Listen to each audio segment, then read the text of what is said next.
Additive manufacturing is not a new technology. In fact, it's been around for many years, but with significant barriers to entry. I'm here in Rugby today at HK3D, and they've actually launched a new printer. It's the Metal X from Markforged, and I'm told they've significantly reduced the barriers to entry.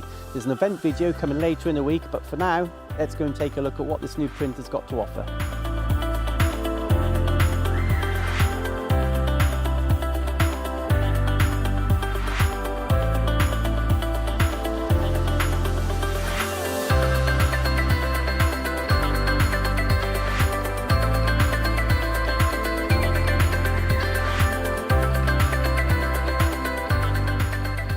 Steve, today is day one of a three-day event, the launch of the Metal X. For our viewers, maybe you can give us a brief introduction.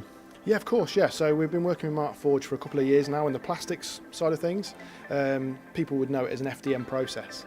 Markforged have launched a brand new product which combines FDM process and metal injection moulding, pulls them together. It's called the Metal X. The process is called ADDM, Atomic Diffusion Additive Manufacturing.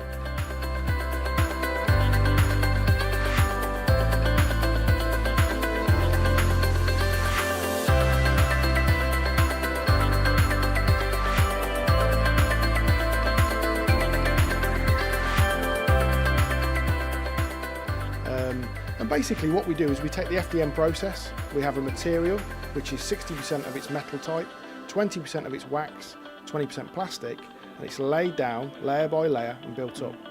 From there we take the part to a cleaning process and then we sinter it to a final part. So really I think the first and foremost we would look at basically people that are looking to reduce weight of their part. We're looking at parts that are going to be produced in the hundreds, not the thousands, and also parts that are no bigger than the size of your hand.